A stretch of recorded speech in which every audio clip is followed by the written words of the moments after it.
피하게 하십니다. 그런데 오늘 본문에 또 다른 위기를 만나게 됩니다. 아마 다윗의 인생의 가장 큰 위기가 아닐까 생각을 합니다. 1절을 보니까 다윗과 그의 사람들이 사흘 만에 시글락에 이른 때에 아말렉 사람들이 이미 네겝과 시글락을 침노하였는데 그들이 시글락을 쳐서 불사르고, 그렇게 말씀을 합니다. 이스라엘과 전쟁에 참전하기 위해서 집을 비운 사이에 아말렉 사람들이 시글락을 침략해 온 겁니다. 네겝이라는 것은 시글락을 포함한 그 주변 넓은 지역을 가리키는데, 이 아말렉의 공격의 목표가 시글락이었다는 거죠. 이전에 다윗이 아말렉을 공격한 것에 대한 보복이었습니다. 그래서 시글락을 침략을 해서 마을을 불사르고 아이들과 여자들을 포로로 잡아가 버렸습니다. 다윗의 사람들이 이제 집으로 돌아와 보니까 그런 상황이 되어져 있는 겁니다. 마을은 불타고 아내와 자녀들이 사로잡혀 간 사실을 보게 되어집니다. 5절 말씀해 보니까 다윗의 두 아내도 동일하게 사로잡혀 갔다, 그렇게 말씀을 합니다. 사실 모든 것을 잃어버린 것이요. 집과 재산은 불타고 사람들은 포로로 잡혀가 버렸습니다. 그 상황이 얼마나 어려운 상황이었는지 4절에 보니까 다윗과 그와 함께한 백성이 울 기력이 없도록 소리를 높여 울었더라, 그렇게 말씀을 합니다. 자신들의 가족을 지키지 못했다는 자책감 컸겠지요. 그리고 끌려간 가족들이 어떻게 되었을까, 안타까운 마음이 너무 컸을 겁니다. 그래서 울었습니다. 이들이 누구입니까? 남자들입니다. 용사들입니다. 600명의 이 용사들이 소리를 내어 울 기력이 없도록 소리를 높여 울고 있습니다. 얼마나 그 상황이 안타깝고 절박하게 했습니까? 그리고 6절에 이렇게 이야기합니다. 백성들이 자녀들 때문에 마음이 슬퍼서 다윗을 돌로 치자 하니 다윗이 크게 다급하였으나, 그 상황 가운데서 다윗의 그 용사들이 돌을 들어서 다윗을 쳐 죽이려고 합니다. 여러분, 이들이 누구입니까? 10년 동안 지금 다윗과 함께한 사람들입니다. 다윗이 이들을 설득을 해서 함께한 게 아니에요. 그들 스스로 다윗을 찾아왔습니다. 세상에서 환난당하고 빚지고 마음이 원통한 자들이었습니다. 세상에서 상처받고 소외받은 자들입니다. 다윗이 그들을 품어주고 받아주어서 함께 아둘람 공동체를 이룬 사람들입니다. 그런데 자신들이 당한 감당할 수 없는 그 고통 앞에서 모든 책임을 다윗에게 돌리고 다윗이 돌로 쳐 죽이려 한 것입니다. 여러분, 그들의 마음을 이해 못할 바는 아니지요. 그들의 마음이 슬펐다고 했습니다. 이게 슬펐다라고 하는 말은 영혼이 설하렸다라는 말이에요. 우리가 견디기 힘든 일을 만나면 애간장이 녹고 창자가 끊어진다는 그런 표현을 쓰잖아요. 그런 고통을 지금 겪는 거예요. 그러니 그런 고통 속에서 그 책임을 누구인가는 돌리고 싶은데 누구에게 돌리겠습니까? 그들의 지도자인 다윗에게 돌리는 거예요. 이 상황에 대해서 다윗의 입장에서 성경이 이렇게 설명을 합니다. 다윗이 크게 다급하였으나, 앞뒤 가릴 수 없을 만큼 몹시 급하다라는 뜻이 다급하다라는 뜻입니다. 여러분, 다윗의 사정이 이루 말할 수 없는 공고한 상태가 되어졌다는 거죠. 다윗의 인생에 최대의 위기를 맞게 된 겁니다. 왜 이런 위기가 찾아왔습니까? 우리 27장과 29장에서 참 다윗에게 하나님께서 은혜를 베푸시는 내용을 살펴보았습니다. 그가 비록 하나님께서 원하지 않은 블레셋 땅에 왔지만은 그 길을 통해서 하나님께서 유다 지파에게 준 시글락을 되찾게 하시고, 그리고 그가 블레셋 군대에 속해서 이스라엘과 전쟁을 해야 되는 그런 어떤 위기 속에서도 하나님께서 다윗에게 피할 길을 주었습니다. 이런 하나님의 도우심 속에 있음에도 불구하고 다윗에게 또다시 그의 인생에 최대의 위기가 찾아온 겁니다. 왜 이런 어려움이 끊이지 않습니까? 다윗이 블레셋 땅에 있기 때문입니다. 그가 하나님 앞에 묻지도 않고 블레셋에 도피해왔고 하나님께서 원하지 않는 이방의 땅에 지금 그가 속해져 있는 겁니다. 떠나야 될 땅이지요. 거기 머물면 안 되는 땅입니다. 그럼에도 불구하고 계속 그 땅에 머물고 있으니 사실은 이런 위기는 끊이지 않는 겁니다. 시편 1편 1절에 복 있는 사람은 악인들의 꾀를 따르지 아니하며 죄인들의 길을 서지 아니하고 오만한 자의 자리에 앉지 아니하고 그렇게 말씀을 합니다. 이는 복 있는 사람은 어디에 있느냐는 것이 대단히 중요하다는 거죠. 하나님께서 원하시지 않는 자리에 있어서는 안 되는 겁니다. 일단 우리가 인생의 위기 앞에 우리 자신들을 돌아볼 필요는 있습니다. 내가 지금 어디에 있느냐, 내가 어떤 자리에 서 있느냐를 보아야 한다는 거죠. 때로는 그것이 장소적인 문제는 아니라 할지라도 내 마음이 어디에 있느냐, 내 시선은 지금 어디에 집중되어져 있느냐, 내 인생의 목표가 정말 하나님께서 원하시는 것이냐를 돌아봐야 한다는 거죠. 그래서 떠나야 할 자리라면은 떠나야 되고 내 마음과 시선을 옮겨야 한다면은 옮겨야 하는 것입니다. 그러지 않으면은 사실은 위기는 계속 찾아올 수밖에 없는 거예요. 그런데 오늘 본문을 통해서 생각해 볼 것은 한 사람의 신앙과 한 사람의 인격이나 한 사람의 사람됨은 위기 속에서 드러난다는 것입니다. 어려움을 당해보면 그 사람을 알 수 있잖아요. 사람이 보여지잖아요. 그 사람이 어떤 신앙을 가지고 있고 어떤 인격을 가지고 있는지 어려움을 당해보면 드러나요. 사실은 평안할 때는 그게 다 감추어집니다. 그러나 위기를 만나면 적나라하게 드러납니다. 다윗의 사람들을 보십시오. 여러분, 그들은 변두리 인생을 살던 사람들입니다. 그래서 다윗에게 왔고 다윗과 함께 하면서 다윗을 통해서 하나님을 경험하고 하나님을 예배하는 배를 배우고 그렇게 하나님의 사람으로 다듬어져 갔던 사람들입니다. 하지만은 그들의 재산이 불타고 가족들이 포로로 잡혀갔다는 그 고통스러운 현실 앞에 그들이 어떤 신앙의 사람이었는지가 드러난 거예요. 모든 책임을 다윗에게 돌리고 다윗을 돌로 쳐 죽이려고 합니다. 그들은 다윗을 상대합니다. 그들은 사람을 상대합니다. 여러분, 위기 속에서 사람을 상대해서는 해결 방법이 나오지 않습니다. 사람을 상대해서는 여러분 해결의 길을 찾을 수 없습니다. 자, 그런데 그럼 다윗은 이 다급한 상황, 그의 인생의 최대 위기 앞에서 다윗은 어떻게 반응했느냐, 어떻게 대처했느냐 하는 것입니다. 그 첫 번째, 한번 따라서 할까요? 그의 하나님 여호와를 힘입었다. 6절 끝에 보니까 그의 하나님 여호와를 힘입고 용기를 얻었더라, 그렇게 말씀을 합니다. 다윗의 용사들은 다급한 상황 속에서 다윗을 상대했습니다. 하지만 다윗은 자신에게 돌을 던져 자기를 죽이려고 하는 그 사람들을 상대하지 않았습니다. 어쩌면 그들에게 분노하고 따질 수 있습니다. 그들과 싸울 수 있습니다. 내가 어떻게 당신들을 위해서 내가 지금 어떻게 노력했는데, 내가 당신들을 어떻게 받아주고 품어주고 당신들을 보호하기 위해서 내가 지금까지 10년 동안에 얼마나 애썼는데 나에게 돌을 던지려 하느냐, 충분히 싸울 수 있죠. 다윗은 그러지 않았습니다. 다윗은 하나님을 의지하고 힘을 얻었습니다. 사실 다윗이 블레셋에 내려온 이후 다윗의 관심이 어디에 있었겠습니까? 아기스 왕에게 있었습니다. 왜요? 아기스 왕이 자신들의 신변을 보호하고 있었기 때문입니다. 그의 신임을 얻어야만이 그래도 그나마 블레셋 땅에서 좀 편안하게 지낼 수 있었기 때문입니다. 그러니 다윗은 늘 관심이 거기 가 있었던 거예요. 그런데 이런 그의 인생의 참 최대의 위기 앞에 다시금 시선을 하나님께 옮긴 겁니다. 하나님을 바라보고 하나님을 의지한 거예요. 그래서 그의 하나님 여호와를 힘입어 용기를 얻었더라라고 하는 말 앞에 우리나라 말에 한글 성경에는 번역되지 않은 말이 하나가 있는데 그게 그러나라는 말이에요. 와우라는 말이에요.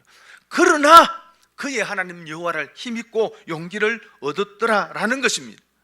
그와 함께 했던 사람들은 다윗을 상대하고 다윗을 돌로 들어 치료했지만은, 그러나 다윗은 그의 하나님 여호와를 힘입고 그의 하나님 여호와를 의지하고 그 여호와 하나님 앞에 다시금 시선을 맞추고 그 하나님을 통해서 힘을 얻었다는 것입니다. 그 하나님을 통해서 용기를 얻고 강하게 되었다는 거예요. 그럼 삶의 위기 속에서 사람을 상대하면 화풀이는 됩니다. 그렇죠? 그죠? 화풀이는 되잖아요. 하고 나면 속은 좀 시원한 것 같아.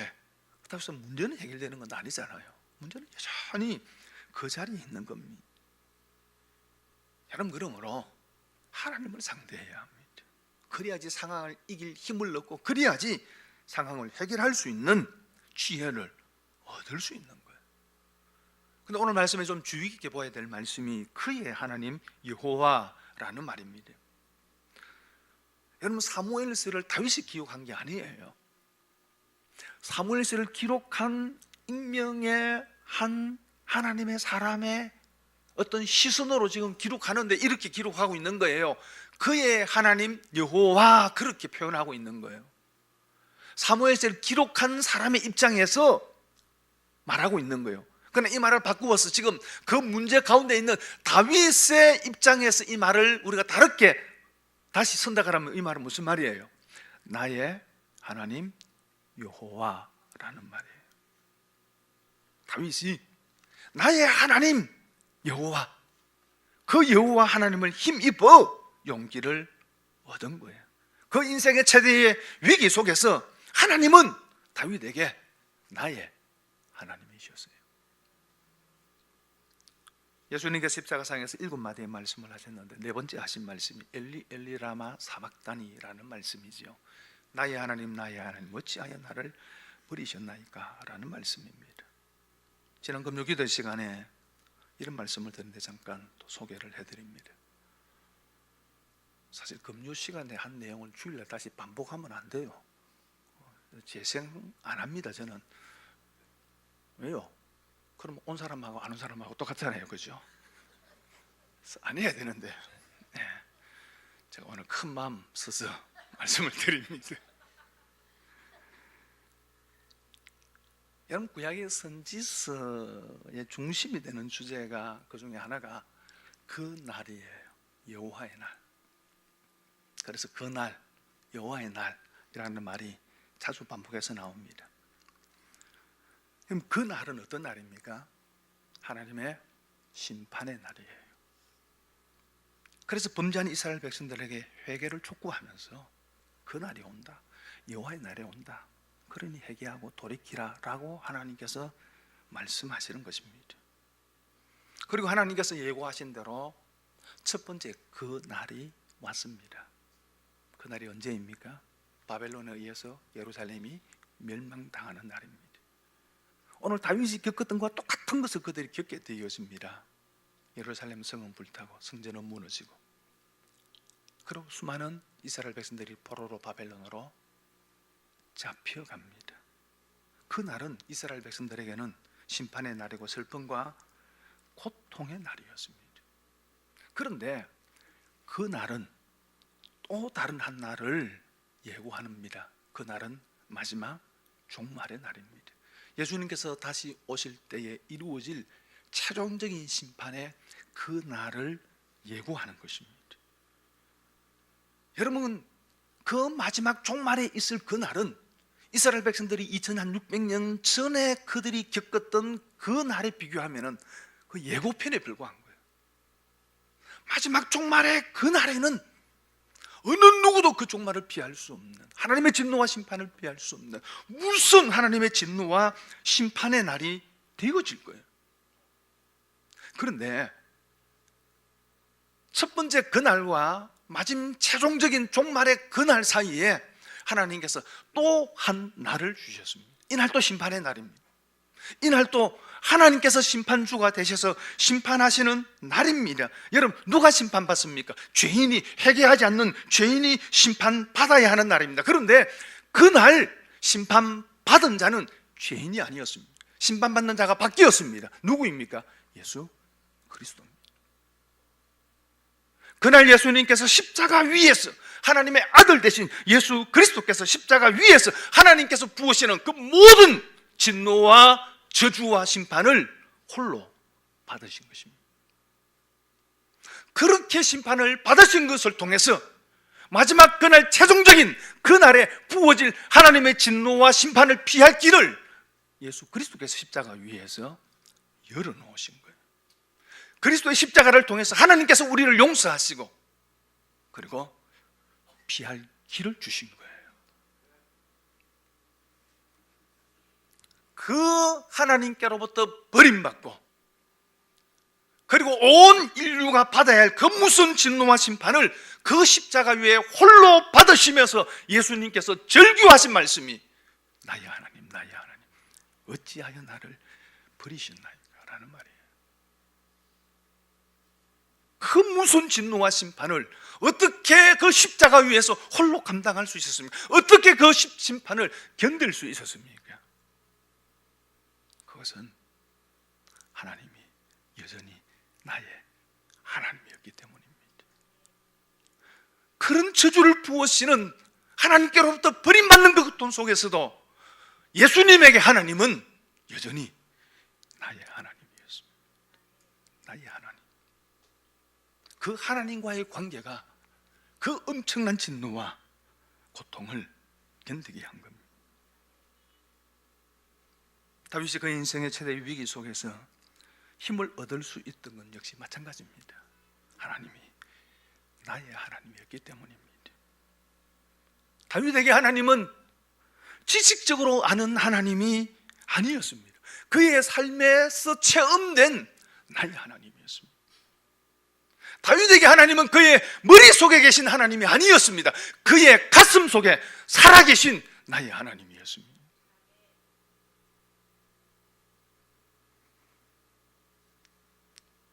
아말렉이 침략을 해서 제사는 불태우고 아내와 자식들을 빼앗아 가버렸습니다. 모든 것을 앗아갔습니다. 하지만 다윗에게 빼앗아 가지 못한 것이 있었습니다. 그것은 나의 하나님 되신 하나님입니다. 나의 하나님이라고 하는 신앙의 고백입니다. 여러분, 그 신앙의 고백이 있는 이상, 그 하나님이 다윗에게 나의 하나님인 이상, 다윗은 어떤 절망적인 상황 가운데서도 무너지지 않았고 그 모든 고난을 이겨낼 수 있었습니다. 다윗은 그 인생의 수많은 고난 가운데서 늘 그 하나님을 고백하고 노래했습니다. 시편 18편 2절에 여호와는 나의 반석이시요 나의 요새시요 나를 건지시는 이시요 나의 하나님이시요 내가 그 안에 피할 나의 바위시요 나의 반석이시요 나의 구원의 뿌리시요 나의 산성이시로다. 다윗에게 여호와 하나님은 그냥 하나님이 아니겠습니다. 나의 하나님이고 나의 반석이고 나의 산성이었습니다. 그러니 시편 18편 1절에 다윗이 이렇게 고백합니다. 나의 힘이 되신 여호와여. 그 하나님이 다윗에게 힘이 된 겁니다. 그 하나님이 절망적인 상황 가운데서도 다윗에게 힘이 된 겁니다. 그래서 오늘 본문에도 마찬가지로 그의 인생의 가장 절박한 상황 가운데서 다윗은 나의 하나님 여호와로 인하여 힘을 얻었더라, 그렇게 말씀합니다. 사랑하는 중 여러분, 하나님은 여러분에게 어떤 하나님입니까? 그래서 내 부모의 하나님, 저 김집사 보니까 뭐 기도 응답도 잘 된다 하던데 저 김지사의 하나님, 그런 하나님이에요? 여러분의 하나님인 줄 믿습니다. 나의 하나님인 줄 믿습니다. 그 고백이 여러분에게 힘을 주고 그 고백이 삶의 위기에서 헤쳐나갈 힘을 주고 그 하나님과 함께할 때에 그 어떤 것도 두려워하지 않는 담담한 믿음의 사람이 될 수 있는 줄 믿습니다. 그리고 두 번째로 따라갈까요? 다시 하나님께 물었다. 7절 말씀 함께 읽겠습니다. 시작. 다윗이 아히멜렉의 아들 제사장 아비아달에게 이르되 원하건대 에벳을 내게로 가져오라. 아비아달이 에벳을 다윗에게로 가져가며, 그 상황 속에서 다윗이 제사장 아비아달에게 에봇을 가져라고 합니다. 에봇은 대제사장이 입는 옷인데 앞에 주머니가 있고 그 주머니 안에 우림과 둠밈이라고 하는, 어떻게 생겼는지 성경은 이야기를 하고 있지 않습니다. 아무튼 이 두 가지가 안에 있는데 그것은 하나님의 뜻을 묻는 도구입니다. 다윗이 하나님의 뜻을 묻겠다는 겁니다. 그리고 8절 말씀 같이 읽겠습니다. 시작.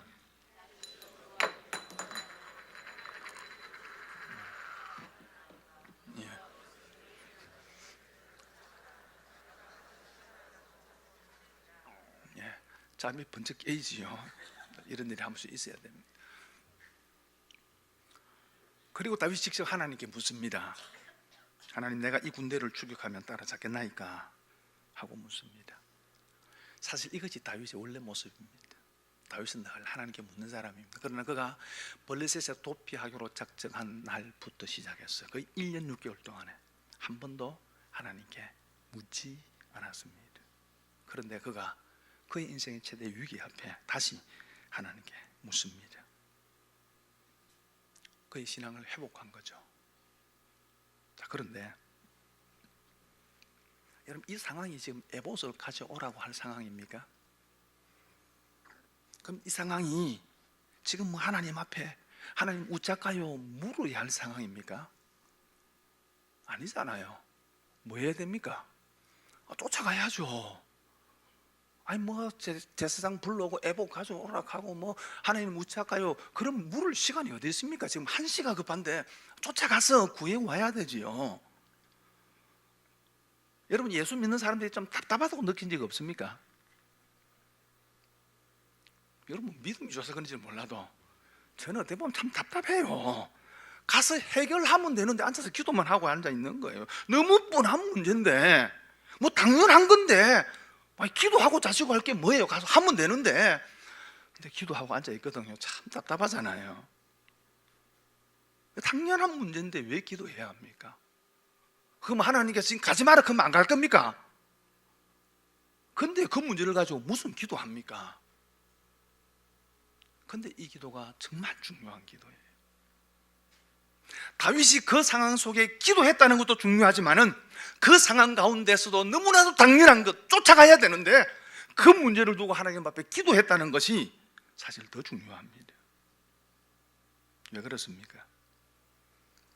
여러분, 예수님께서 가르친 기도 가운데 하나님, 오늘 일용할 양식을 주옵시고 라고 기도하라고 가르쳤습니다. 일용할 양식, 하루의 양식이죠. 하루 세 끼를 위해서 기도하라는 것입니다. 물론 이 기도가 그 시대 예수님 당시 기도에는 필요한 기도였을 것입니다. 힘들고 어렵고 특별히 예수 믿는 것 때문에 모든 것을 빼앗기고 예수 믿는다는 그 순간부터 정말로 먹을 양식을 고민해야 될 그런 시대였기 때문에 그런 기도가 필요했을 거예요. 아마 우리나라도 그런 시대가 있지 않았습니까? 새끼 양식을 정말로 구해야 될 보릿고개가 있었습니다. 그런데 오늘 지금 현재 사실은 새끼 양식이 절박한 사람이 그렇게 많지는 않잖아요. 그런 어려운 사람도 오늘도 있지만은 그래도 대부분의 사람들은 먹는 문제는 해결했습니다. 자, 그럼 오늘 우리 시대는 이런 기도 좀 안 해도 안 됩니까? 좀 빼버려야 되는 것 아닙니까?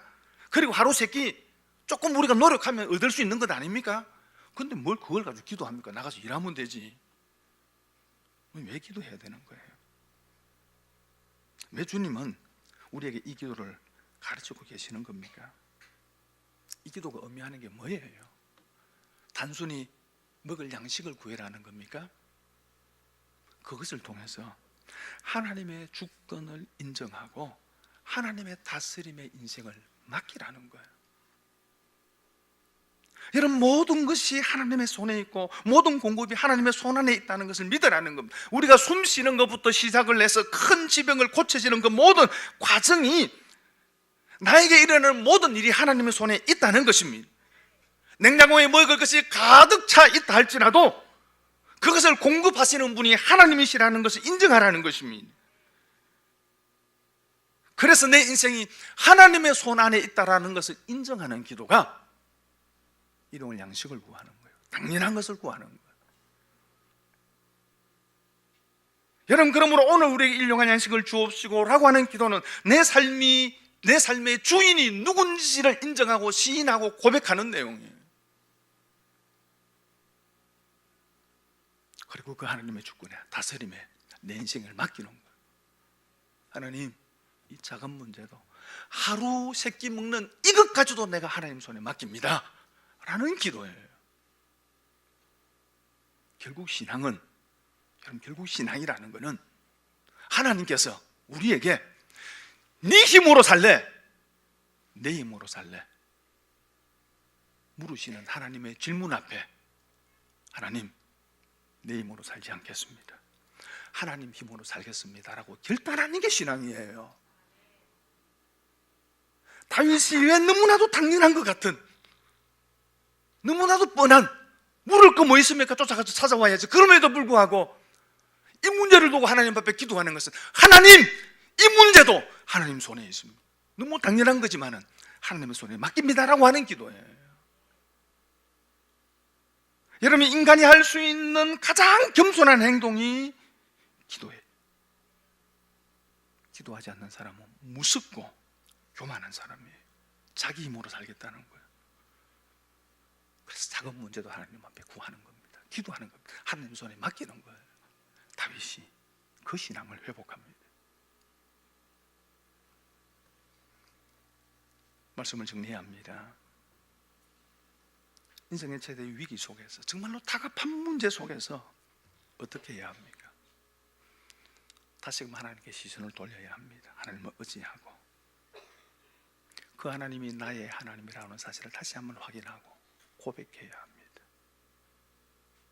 그리고 하나님께 물어야 합니다. 하나님 손에 우리 자신을, 내 인생을, 나의 모든 것을 크든지 작든지 하나님의 손에 올려 드려야 합니다.